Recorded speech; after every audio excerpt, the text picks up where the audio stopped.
நிமிந்து உட்காரு எல்லாரும். எப்பா எவ்வளவு கூன் போட்டு உட்காந்துருக்கேன்னு இப்ப புரியுதா? நிமிந்து உட்காந்துட்டியா?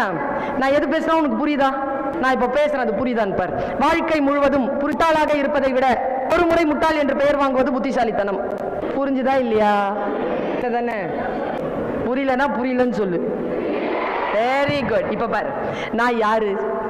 ஸ்பீக்கர். இந்த ஸ்பீக்கர் ஓகேவா? இது என்னது உனக்கு தெரியுது, எனக்கு தெரியல. இந்த ஸ்கூலுக்கு இவங்கெல்லாம் பேசுறதுக்கு கூப்பிட்டுருக்காங்க என்ன. இவங்க பெரிய ப்ரொஃபஸரு, இவங்க உலகமெல்லாம் போய் பேசுகிற பேச்சாளர். நீ யூடியூப்பில் போட்டு பாரு, பர்வீன் சுல்தானான்னு போட்டு பாரு. Australia, America, Switzerland, Canada, Hong Kong, USA, Malaysia, Singapore, Seychelles பேசின 30 நாடுகளுக்கு மேலே பேசின பேச்சு வரும். உலகமெல்லாம் போகிறேன் பேசுறதுக்கு. இவ்வளோ பேச போகிற எனக்கு என்னன்னு தெரியாது. தூரம் வந்துட்டேன்.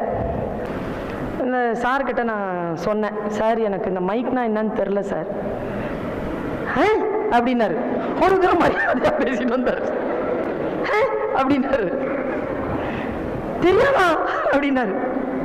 என்னமோ வைக்கிறாங்க சார், அது வச்சாதான் சார் பேச்சு வருது. தெரில சார். இருங்க மேடம் இருங்க அப்படின்னு உங்க பிசிக்ஸ் டீச்சரை கூப்பிட்டு வந்தார்.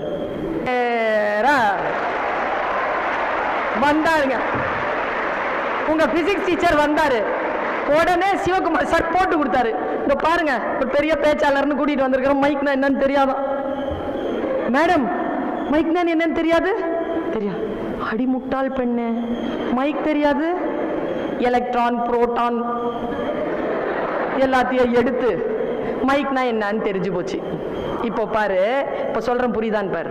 வாழ்க்கை முழுவதும் மைக் என்றால் என்ன என்று தெரியாமல் முட்டாளாக இருப்பதை விட ஒரு முறை முட்டாள் என்று பெயர் வாங்கி கொண்டு மைக் என்றால் என்ன என்று தெரிந்து கொள்வது புத்திசாலித்தனம். இவ்வளவுதான்.